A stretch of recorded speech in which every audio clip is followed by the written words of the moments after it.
অরুণাচল প্রদেশ আমাদের ভারতবর্ষের উত্তর পূর্বে একদম হিমালয়ের কোলে অবস্থিত রাজ্য, যার অপর নাম the land of rising sun. মানে ভারতে প্রথম সূর্যোদয় এই রাজ্যেই হয়। আমি বেশ কিছুবার নিজের বাইক নিয়ে পৌঁছে গেছি এই রাজ্যে। এখানকার প্রাকৃতিক সৌন্দর্য, পাহাড়, ঝর্ণা, মানুষদের ব্যবহার প্রতিবারই আমাকে মুগ্ধ করেছে। এইবার আবারও অরুণাচল যাচ্ছি, একদম নতুন একটা গন্তব্য, একদম নতুন একটা পাস, গোংকারলাতে। বাড়ি থেকে ক্যাব নিয়ে পৌঁছে গেলাম হাওড়া স্টেশন। বিকাল 4:05 ট্রেন, সরাইঘাট এক্সপ্রেস। না, এবার নিজের বাইক আনিনি। ট্রেন জার্নি উপভোগ করতে করতে পরের দিন সকাল সকাল পৌঁছালাম গুয়াহাটি। ওখান থেকে ক্যাব নিয়ে খানাপাড়া মেক মাই রাইডের অফিসে। এবার গোংকারলা রাইডের জন্য আমার বাহন হিমালয়ান 450। কঠিন রাইড, তাই বাইকটা একটু চেক করিয়ে নিচ্ছি, ব্রেক, চেন স্প্রকেট ইত্যাদি। আমি কিন্তু আমার নিজের বাইকে Castrol power one ultimate engine oil ব্যবহার করি, তাই এই রাইডের জন্য 2 লিটার ক্যারি করেছিলাম কলকাতা থেকে। হিমালয়ানের গ্রেড 10W40 ফুল সিনথেটিক পাল্টে ফেললাম। ক্যাস্ট্রল পাওয়ার ওয়ান আলটিমেট বাইকের অ্যাক্সিলারেশনকে স্মুথ রাখবে, ইঞ্জিনকে প্রোটেক্ট করবে, ঠান্ডাও রাখবে, আর আমি বাইকের ভালো পারফরমেন্স পাবো। যাই হোক, তারপর বাইক নিয়ে পৌঁছে গেলাম হোটেলে। আর হ্যাঁ, মেক মাই রাইডের নাম্বারটাও কিন্তু ডেসক্রিপশন বক্সে দেওয়া রইল। সো গুড মর্নিং, তোমাদের সকলকে স্বাগত জানাচ্ছি আমার চ্যানেলের একদম নতুন একটা ব্লগে। এখন আমি রয়েছি হচ্ছে হোটেল অ্যালপাইন ইনে, উদয়নগর, গুয়াহাটি হচ্ছে লোকেশন। ঠিক গুয়াহাটি বলা যাবে না, গুয়াহাটি থেকে একটু আউটস্কার্টসে হাইওয়ের উপরেই রয়েছে প্রায় এই হোটেলটা। অ্যাকচুয়ালি কি, অরুণাচল ট্রিপে আসলে আমি সব সময় স্টের জন্য ছুটি.comকে কানেক্ট করি, আর এইবারেও কিন্তু ছুটি.com থেকে আমার স্টে বুক করে রাখা হয়েছিল গুয়াহাটির পল্টন বাজারে। কিন্তু যেহেতু মেক মাই রাইড, মানে আমি যেখান থেকে এই হিমালয়ান রেন্ট নিয়েছি, এই মেক মাই রাইড হচ্ছে গুয়াহাটির একটু বাইরে, মানে মেন হাইওয়ের উপর যে হাইওয়ে দিয়ে আমি যাব। তো তাই জন্য এখান থেকে বাইক রেন্ট নিয়ে আমি আর ব্যাক করে পল্টন বাজার যাইনি, কারণ 14-15 কিলোমিটার যেতে হতো, আবার সেম রোড ধরে সকালে জ্যামের মধ্যে দিয়ে এদিকেই আসতে হতো। তাই জন্য বাইক রেন্ট নেওয়ার পরে ছুটি.comকে কানেক্ট করেছি। অয়নদা কিন্তু আমার হোটেলটা পুরো শিফট করিয়ে দিয়েছে, মানে হোটেলটা শিফট করায়নি, আমার স্টেটাকে শিফট করিয়ে দিয়েছে পল্টন বাজারের হোটেল থেকে এই উদয়নগরে। আমার বাইক কিন্তু মোটামুটি রেডি হয়ে গেছে। আমি এদিকে একটা টেল ব্যাগ লাগিয়ে নিয়েছি, এদিকে একটা ট্যাঙ্ক ব্যাগ লাগিয়ে নিয়েছি, এর সাথে সাথে আমার একটা ল্যাপটপ ব্যাগ রয়েছে। ল্যাপটপ ব্যাগটা কিন্তু প্রচণ্ড বড় আর ভারী হয়ে গেছে, আমি জানি না কিরমভাবে নিয়ে বসবো। যাই হোক, এখন বাজে সকাল 8:23। ঘুম থেকে উঠেছি অনেকক্ষণ আগে, কিন্তু সমস্ত কিছু গুছিয়ে নিতে, প্রথম দিনের গোছানো গুছিয়ে নিতে একটু সময় লেগে গেছে। আর এই স্টেতে আমার কিন্তু ব্রেকফাস্টও ছিল, তবে এত সকালে এখানে ব্রেকফাস্ট এখন অবধি রেডি হয়নি। আমার ব্রেকফাস্ট না করেই বেরোতে হবে। বাকি কথা তোমাদের সাথে হবে একদম মোটো ব্লগিং সেটআপে। জয় মা দুর্গা, জয় জগন্নাথ, ওম নমঃ শিবায়।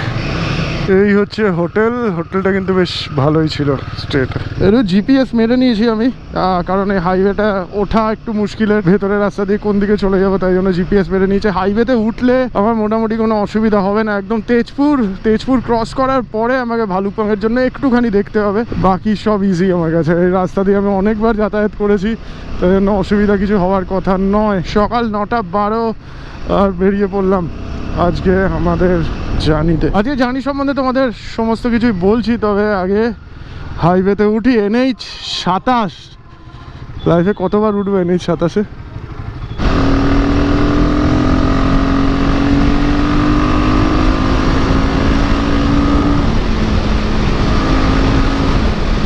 ও ভাই, সলিড পাওয়ার।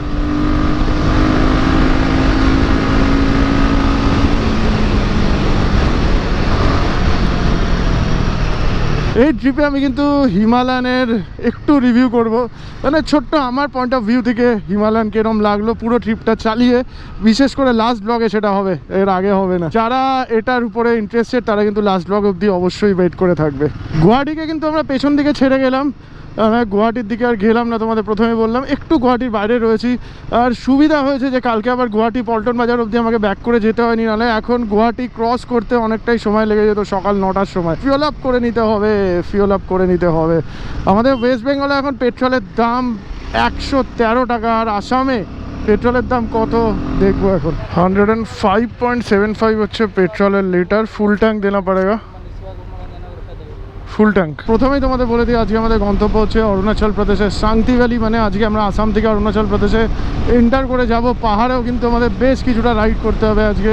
তো দুটো রোড রয়েছে সাংতি পৌঁছানোর, একটা হচ্ছে 311 কিলোমিটার ডিস্টেন্স, আরেকটা হচ্ছে 373 কিলোমিটার ডিস্টেন্স। আর আমি কিন্তু লং রুটটাই নিয়েছি, 373 কিলোমিটারের রুটটা নিয়েছি। তার কারণ এই রুটে আমি অনেকটাই হাইওয়ে পাবো, একদম এরকম 4 লেন হাইওয়ে পাবো। তো আমার জার্নিটা করতে অনেকটাই সুবিধা হয়ে যাবে। তো দুটো রোড সম্বন্ধেই তোমাদের ডিটেলসে বলে দিই, তোমরা যদি আসো এই রুটে তাহলে দুটো রোডের মধ্যে যেটা তোমাদের পছন্দের সেটা নিতে পারবে। তো একটা রোড হচ্ছে উদয়নগর, মানে যেখানে আমি স্টে করেছিলাম উদয়নগর থেকে আমাকে একটুখানি ব্যাক করে যেতে হতো গুয়াহাটির দিকে। ব্রহ্মপুত্র নদের উপর কুমার ভাস্কর বর্মা সেতু ক্রস করে লখিমপুর, তারপরে উদালগুড়ি হয়ে ভৈরবকুণ্ড বর্ডার দিয়ে আমরা অরুণাচল প্রদেশে এন্টার করতাম। আর তারপরে বালামৌ, খালাকতাং, শেরগাঁও, বমডিলা হয়ে সাংতি ভ্যালি পৌঁছাতাম। লাস্ট টাইম যখন অরুণাচলে মেচুকা যাচ্ছিলাম তখন কিন্তু লখিমপুর উদালগুড়ি রোডটাই নিয়েছিলাম, আর ওই রোডটা যথেষ্ট কনজেস্টেড ছিল, 2 লেন রোড, বোথ সাইডে গাড়ি চলে। এইবারে কিন্তু ওটা আমি নিতে চাইনি। একদম মাখন হাইওয়ে দিয়ে যাব আজকে, তার জন্য আমাকে 60 কিলোমিটার মতো জার্নি বেশি করতে হবে, তাতে কোনো অসুবিধা নেই, জার্নিটা যথেষ্ট কমফোর্টেবল হবে। তো এখন যে রোডটা আমি নিতে চলেছি এটা হচ্ছে NH27 দিয়ে সোজা চলে যাবো যোগীঘাট ক্রস করে নগাঁও ক্রস করে লেফট টার্ন নেব, নিয়ে কলিয়া ভ্রমরার ব্রিজের উপর দিয়ে ব্রহ্মপুত্র নদ ক্রস করব, তারপরে তেজপুরের পরে আমরা আবার 2 লেন রাস্তা পাবো। তেজপুর ক্রস করে চারিদুয়ার, আর তারপরে ভালুকপং দিয়ে আমরা অরুণাচল প্রদেশে এন্টার করব। ভালুকপং দিয়ে সোজা তাওয়াংয়ের রাস্তা নিয়ে নেবো, বমডিলা ক্রস করে দিরাংয়ের আগে রাইট সাইডে ঢুকে পড়বো সাংতি ভ্যালির জন্য। এই জার্নিটা অনেক বেশি কমফোর্টেবল হবে।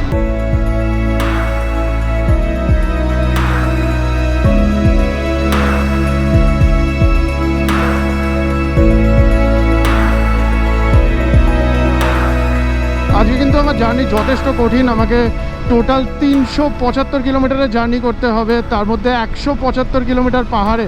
মানে এখান থেকে আমি ভালুকপং যাব, ভালুকপং হচ্ছে বর্ডার, ভালুকপংয়ের পরেও আমাকে আরও 170-175 কিলোমিটারের জার্নি করতে হবে। মানে ভালুকপংয়ের পর থেকে পুরোটাই কিন্তু পাহাড়ে জার্নি করতে হবে, একদম কামেং নদীর পার ধরে আমি এগিয়ে যাব সামনের দিকে। আর এই জার্নিটা করতে গেলে কিন্তু আমাকে অন্তত দুটো লম্বা স্ট্রেচ কভার করতেই হবে। আমি চেষ্টা করব প্রথম স্ট্রেচটাই যেন বেশ লম্বাই হয়। সকাল 10:06 বেজে গেছে অলরেডি, আর আমি মোটামুটি 30-32 কিলোমিটার মতো জার্নি করেছি।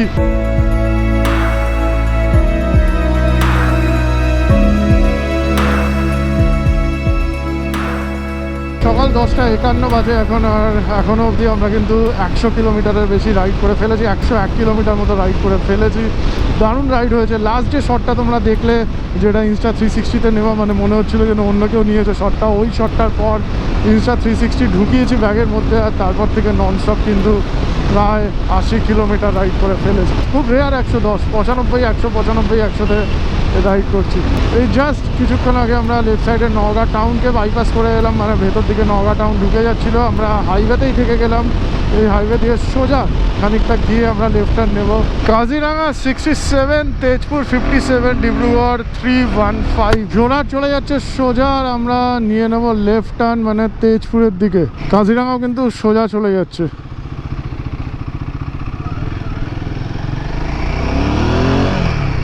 বৃষ্টিপাত হলে মুশকিল। এই রাস্তাটাই কিন্তু স্ট্রেট গিয়ে উঠে গেছে কলিয়া ভ্রমরা ব্রিজে। বেশিক্ষণ লাগবে না, 10-12 মিনিটের মধ্যে আমরা কলিয়া ভ্রমরা ব্রিজে গিয়ে উঠবো। যা বহুত জোরে বৃষ্টি নেমে গেল। একটা অদ্ভুত জিনিস হচ্ছে যেটা KTM-এ আমি কখনো ফিল করিনি। এই যে ননস্টপ প্রায় 100 কিলোমিটার চালিয়ে এলাম, 100-110 কিলোমিটার চালিয়ে এলাম, আমার হাতে কিন্তু ঝিঝি ধরে গেছে, দুটো হাতেই, মানে হ্যান্ডেল বারে ভাইব্রেশন রয়েছে, তো তাই জন্য কিন্তু ঝিঝি ধরে গেছে। বারে বাবা, এরকম বৃষ্টি শুরু হয়ে যাবে তাই বলে।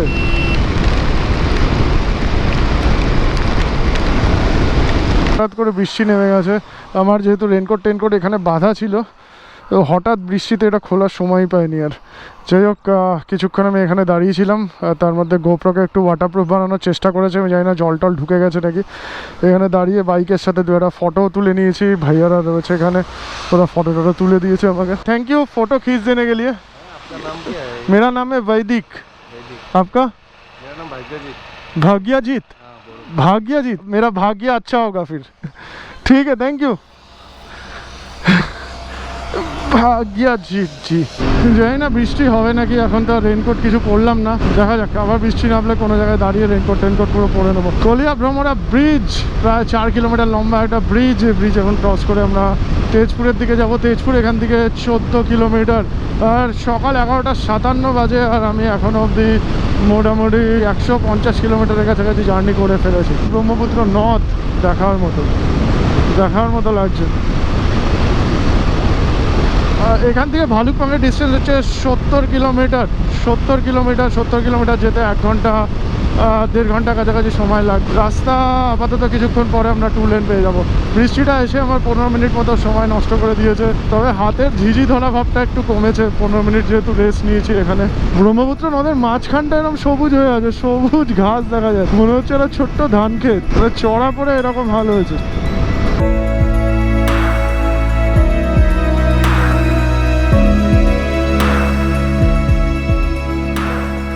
কত করে এটা?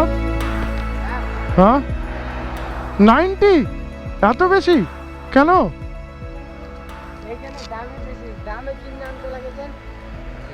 90 ডাবের দাম?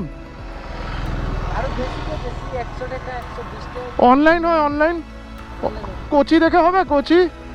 হ্যাঁ জল বেশি হবে কিন্তু শ্বাস হবে না।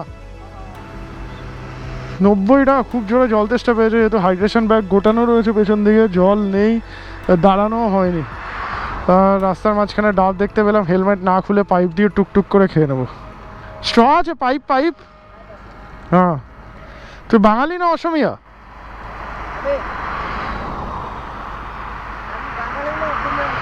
হ্যাঁ মুসলিম তো কি হয়েছে, অসমিয়া মুসলিম না বাঙালি মুসলিম? অসমের কোন ভাষায় কথা বলো, অসমে না বাংলা? বাংলা পারো? মুসলিম তো ধর্ম, হিন্দু যেমন ধর্ম, বাঙালি হিন্দু হয়। Thank you. হ্যাঁ আমি কলকাতা থেকে। হ্যাঁ নাম কি তোমার? জুনাইদ। আচ্ছা, এখানে জল উঠে যায় ব্রহ্মপুত্র থেকে? ব্রহ্মপুত্র থেকে জল এখানে তোমার মতন 3টা মানুষ টিপাতে বইছে ফোন দিয়ে এই জমিটাতে। কবে জল হবে? আরো 15 দিন বাদে। ও 15 দিন পরে, বুঝতে পেরেছি। ডাবটা দারুণ ছিল। আম খাবো না। হ্যাঁ এটা গাছের? নিজের গাছের আম নিয়ে নেবো? Thank you.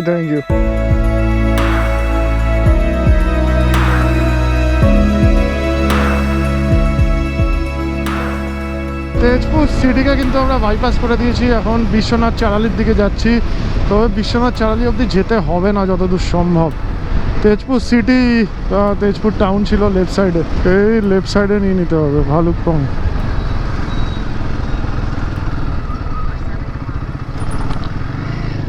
নপাম বলে কোনো জায়গা থেকে আমরা NH 15-কে ছাড়লাম, ছেড়ে ভেতরে নিলাম। চারিদুয়ার এদিকেই পড়বে। নামেরি টাইগার রিজার্ভের ভেতর দিয়ে কিন্তু আমরা ভালুকপংয়ের দিকে যাব। আমি কিন্তু গুগল ম্যাপ ফলো করে এগোচ্ছি। খালি প্রথম পার্টটা হচ্ছে নওগাঁ রাস্তাটা সিলেক্ট করে নিয়েছিলাম, আর তখন নওগাঁ রাস্তাটা আমি যদিও চিনতাম, কোনো অসুবিধা নেই। জাস্ট কলিয়া ভ্রমরা ব্রিজ ক্রস করে এসে আমি আবার গুগল ম্যাপ মেরেছি, নাহলে এই চারিদুয়ারের রাস্তাটা একটু গুলিয়ে যেত আমার। এখন ঢুকে গেছি এই রাস্তা দিয়ে, স্ট্রেট একদম ভালুকপংয়ের দিকে যাওয়া যাবে।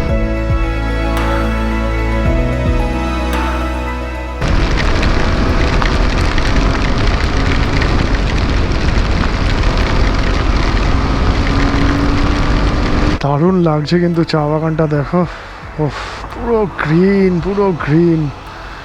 বর্ষাকাল শুরু হচ্ছে, প্রি মনসুন বৃষ্টি হচ্ছে এখানে।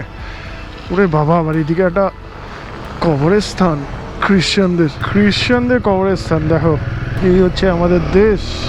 বেকারই আমরা ধর্ম করে মারপিট করি, সবাই মিলেমিশে থাকতেই পারি আমরা। বালিপাড়া থেকে আমরা নিয়ে নিয়েছি রাইট টার্ন, সোজা যেতে হবে এখন চারিদুয়ারের দিকে। রাস্তা ন্যারো হলে কি হবে, রাস্তা ভালোই রয়েছে, বর্ষার পর কি কন্ডিশন হবে জানি না, তবে বর্ষার আগে রাস্তার কন্ডিশন মোটামুটি ভালোই। ভালুকপং 36 কিলোমিটার। চারিদুয়ার কিন্তু চলে এসেছি, চারিদুয়ার পুলিশ স্টেশন লেফট সাইডে, আর সামনে কিন্তু নামেরি টাইগার রিজার্ভ শুরু হয়ে যাবে। আমাদের কিছুটা নামেরি টাইগার রিজার্ভের মধ্যে দিয়ে রাইড করতে হবে, সামনে আমরা গেটও পেয়ে যাব। নামেরি টাইগার রিজার্ভ, এখান থেকে নামেরি টাইগার রিজার্ভ শুরু হচ্ছে।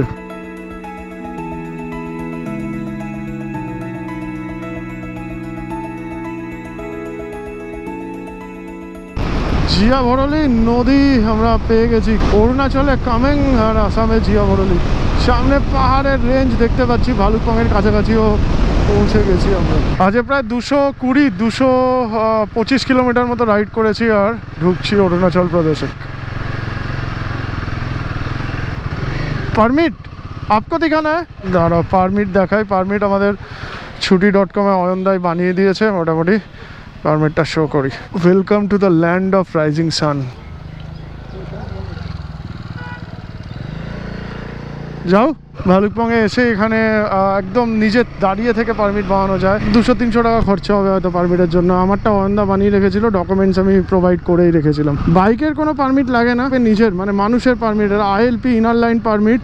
ফটো 2-3 কপি ক্যারি করবে, আধার কার্ড ক্যারি করবে, ব্যাস তাহলেই কিন্তু পারমিট হয়ে যাবে। বমডিলা 101 কিলোমিটার, জাং 264, তাওয়াং 304 কিলোমিটার দেখলাম। আমার এইবারে গন্তব্য গোংকারলা, কিন্তু জাং থেকে যেতে হবে। জাং থেকে একটা রুট চলে যাচ্ছে তাওয়াংয়ের দিকে, আর একটা যাচ্ছে গোংকারলার দিকে। জাংয়ে অলরেডি আমার কিন্তু স্টে বুক হয়ে গেছে। আজকে সাংতিতে থাকবো, আজকে আর আগামীকাল সাংতিতে থাকবো, আর তারপরের দিন জাংয়ের দিকে যাবো। ও ভাই কি লাগছে! কামেং নদীর জলের কালার কিন্তু খুব একটা সবুজ নয়, কাদা গোলা জল রয়েছে।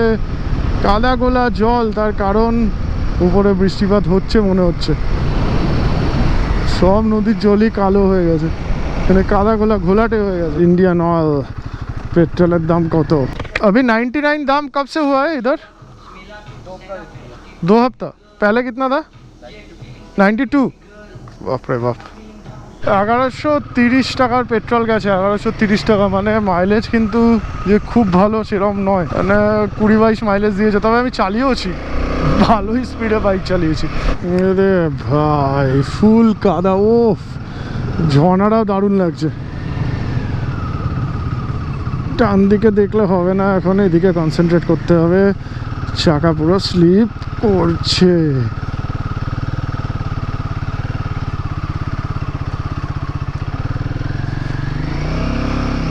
চলো বেরিয়ে গেছি, অসুবিধা নেই। Landslide zone. ডান দিকে ওয়াটারফলটা যা সুন্দর লাগছে কি বলবো। পেট্রোল পাম্পে আমাকে বলে দিল যে সামনে কিছুটা পার্ট খারাপ আছে, রাস্তার খারাপ কন্ডিশন, সেটা দেখতেই পাচ্ছি। তবে উপরের দিকে মানে আরেকটু ওঠা পরে রাস্তা আস্তে আস্তে ভালোই পাবো বলে মনে হচ্ছে। পুরো ঘোলাটে জলের কামেং নদী একদম নিচের দিকে চলে গেছে, মনে হচ্ছে নদীটা কত সরু হয়ে গেছে না? তবে উপরের দিকে বেশি সরু থাকে, নিচে যত দূর যাবে নদী তত চওড়া হতে থাকবে, এটাই হচ্ছে ব্যাপার। এই হচ্ছে ভিউ এখানকার, পুরো পাহাড়ি জঙ্গল, মাঝখান থেকে নদী চলে গেছে সাপের মতো এঁকে বেঁকে। দুপুর 2:10 বাজে আর আমি এই জায়গা क्या नाम है? इस जगह का नाम? हाँ जगह का तो नाम ही नहीं है। नाम ही नहीं। ऐसी अभी तो जगह का नाम ही है, बोल दो वैसे। आप इधर नहीं रहते? नहीं, ये जगह, ये हम लोग का ये घर का जगह का तो नाम ही नहीं है। इसको तो कोमा में ये तो पालतू एरिया ही है। आप खाना बनाए?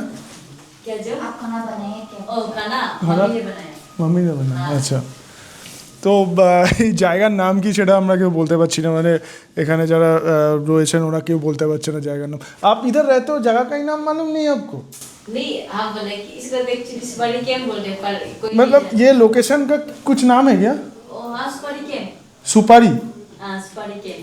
সুপারি কেম, আচ্ছা ওই বললো সুপারি কেম। জায়গার নাম হচ্ছে সুপারি কেম। এই রেস্টুরেন্টে আমি এখন মোটামুটি লাঞ্চ করতে দাঁড়িয়েছি। এদিকে একটু ক্লোজ নিয়ে গেলে তোমরা আরও ভালোভাবে বুঝতে পারবে। দেখো ভাত, ডাল, বিভিন্ন রকমের ভাজা, তার সাথে পাঁপড় ভাজা, সমস্ত কিছু রয়েছে। আর তার সাথে আমি তো চিকেন ছাড়া খুব একটা খেতে পারি না, তো তাই জন্য চিকেনও অর্ডার করেছি। চিকেনটাও কিন্তু বেশ লাল লাল। এখানে কেটলিটা দেখো একবার, কি বড়, আলাদিনের চিরাগের মতো দেখতে। सांकी वैली आप भी सांगती वाली जा रहे हो? आज ही जाएंगे? अभी पहुंच जाएगा हम हाँ मैं भी पहुंच जाऊंगा। अच्छा उधर से कहाँ जाएंगे आप? उधर से जो जहाँ जहाँ जाएगा हाँ। बदमाशी करेगा। ठीक सबका बीबी भाग गया है, क्या करेगा? सबका भाग गया सबका भाग गया। मैं आपका भी- बीबी है? हाँ यहाँ पे दूसरा ले लो। कहाँ कहाँ है? কলকাতা कोलकाता। ओ बंगाली। हाँ जाओ जाओ, भगाना पड़ेगा। हो जाएगा। ঠিক আছে इतना थोड़ी नहीं मिलेगा, হ্যাঁ इतना इमेजमेंट नहीं मिलेगा। ঠিক থ্যাংক ইউ হ্যাঁ হ্যাঁ হ্যাঁ বৃষ্টির মধ্যে এখন জার্নি করতে হবে, কিছু করার নেই, বৃষ্টিতেই জার্নি করতে হবে। আজকে আমার বুকিং রয়েছে অলরেডি সাংতি ভ্যালিতে, আর সাংতি ছাড়া অন্য কোথাও থাকতেও পারবো না, ওখানেই থাকতে হবে। এখনো 122 কিলোমিটার রাইড করতে হবে সাংতি ভ্যালির জন্য। 3 ঘন্টা 31 মিনিট সময় লাগবে, গুগল বলছে 3 ঘন্টা 31 মিনিট। আমি যদি নন স্টপ যেতে পারি তাহলে হয়তো 3 ঘন্টা 2 ঘন্টা 50 মিনিটে পৌঁছে যেতে পারবো। এখন টাইম বলছে দুপুর 2:49, 3টে বাজে 10 মিনিট বাকি। দেখা যাক কটার সময় পৌঁছাই। জার্নি কন্টিনিউ করতে হবে, নন স্টপ জার্নি করতে হবে। এখান দিয়ে মোটামুটি লাঞ্চটা করে নিয়েছি, ঠিকঠাকই খাবার ছিল। 300 টাকা হচ্ছে চিকেন থালি, তোমাদের থালিটা তোমাদের দেখালাম। তরকারি সবজি কিছু ছিল না, মানে ভাজা ছিল খালি, মানে প্রচুর পরিমাণে 3-4 রকমের ভাজা আর তার সাথে চিকেন।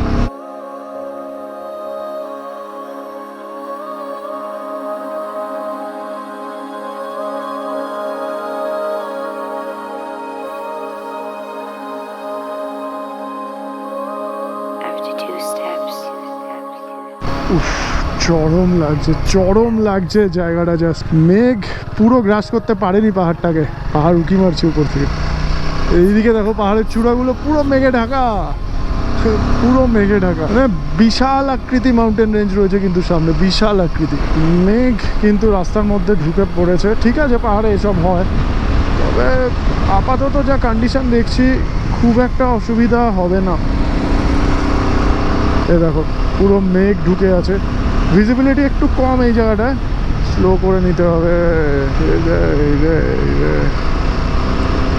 সাংঘাতিক অবস্থা, একদম এই হোয়াইট লাইন ফলো করে আস্তে আস্তে রাইড করতে হবে, একদম আস্তে আস্তে, কোনো তাড়াহুড়ো করলে হবে না এখানে। এ বাবা,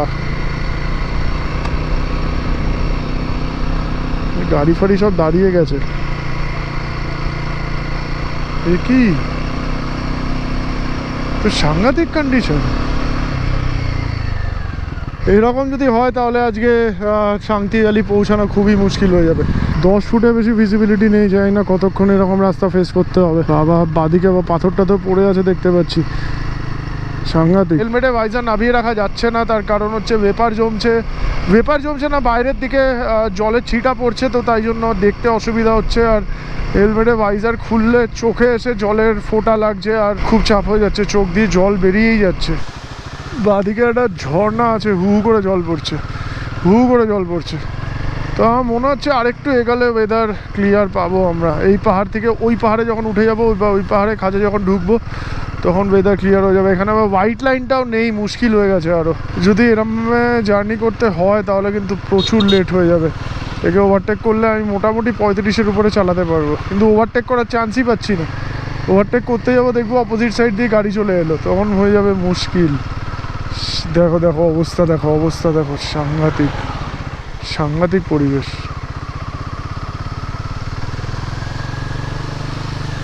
10 কিলোমিটার মতো ঘন কুয়াশার মধ্যে দিয়ে রাইড করার পরে, ঘন মেঘের মধ্যে দিয়ে রাইড করার পরে আবার একটু ক্লিয়ার ওয়েদার পেয়েছি। একটা টানেল ক্রস করলাম পেছন দিকে, দেখো আবার সামনের দিকে কুয়াশাচ্ছন্ন, মেঘাচ্ছন্ন পুরো। এইরকম ওয়েদারে সোলো রাইড একটু ডেঞ্জারাস আর কি।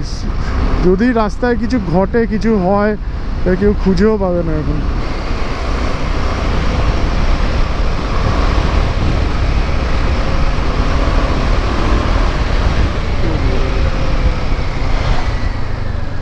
রাস্তার মাঝখানে একটা পাথরের উপরে একটা ছোট্ট ঘর, ওটা মন্দির মনে হচ্ছে। চলো, কামেং নদী ক্রস করবো এবার আমরা।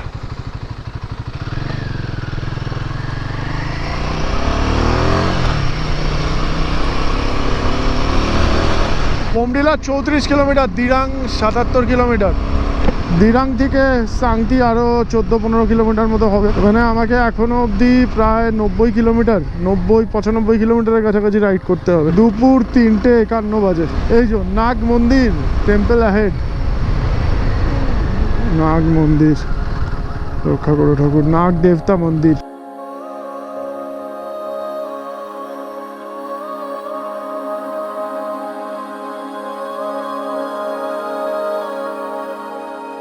নায়ার পেট্রোল পাম্প, যারা এই রুটে আসবে তারা মাথায় রাখো টেঙ্গাতেও কিন্তু পেট্রোল পাম্প রয়েছে, সামনে বমডিলা রয়েছে, বমডিলাতেও পেট্রোল পাম্প পাওয়া যাবে।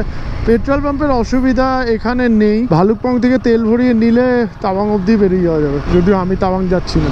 এবার বমডিলার জন্য কিন্তু আমাদের ক্লাইম করতে হবে। টেঙ্গা জায়গাটা না ছবির মতো সুন্দর, ছবির মতো। যদি এখানে আর্মি ক্যাম্পগুলো না থাকতো না, তাহলে অবশ্যই ড্রোন শট নিতাম, এই জায়গাটা তোমাদের দেখাতাম। লেফট সাইডে রূপা, বালেমো 116 কিলোমিটার, শেরগাঁও কিন্তু লেফট সাইডে পড়ছে। ফেরার সময় আশা করছি ওই রুট দিয়ে যাবো। শেরগাঁওতে আমার স্টে করার ইচ্ছা রয়েছে। আর এদিক দিয়ে সোজা দিরাং 55, বমডিলা 15 আর তাওয়াং 192, সেলা পাস দিরাং 47। এইদিকে বাদিকে হচ্ছে বমডিলা টাউনের মধ্যে দিয়ে, আর এদিকে হচ্ছে বাইপাস জাং 136, দিরাং 47, বমডিলা বাইপাস করে দিলাম।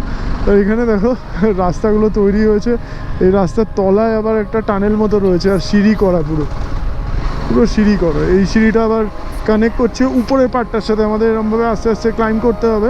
What a view, what a view. That's when the colors started to change.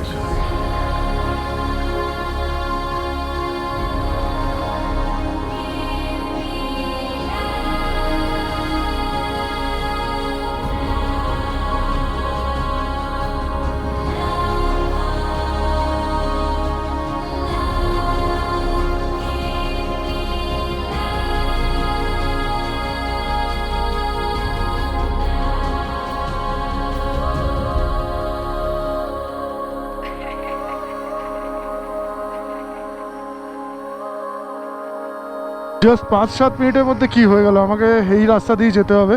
আবার আস্তে আস্তে ক্লিয়ার হচ্ছে। দারুণ সুন্দর ভিউ, দেখার মতো ভিউ, দেখার মতো।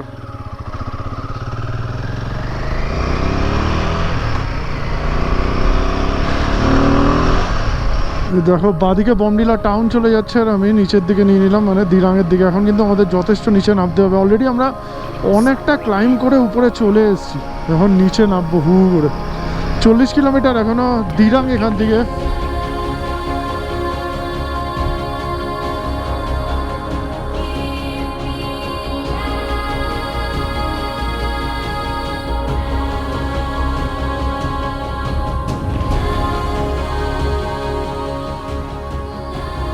বিকাল 5:55, ওয়েলকাম টু দিরাং।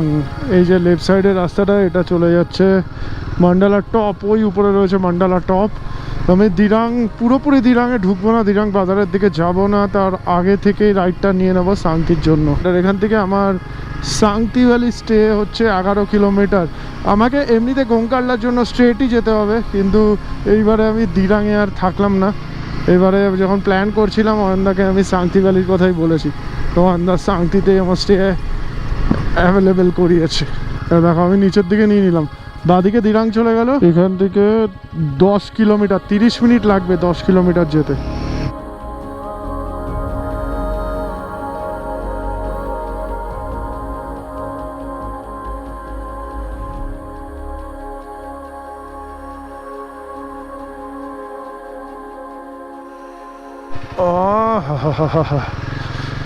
দারুণ সুন্দর, তো দারুণ।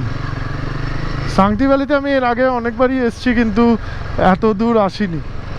মনে হচ্ছে হোমস্টে এদিকে কোথাও হবে, লোকেশন অলরেডি শেষ হয়ে গেছে। নিচে গিয়ে কাউকে জিজ্ঞেস করতে হবে। এনটি সাংতি ভিউ এরকম কিছু আছে। এনটি রিভার ভিউ কোন সা এনটি রিভার ভিউ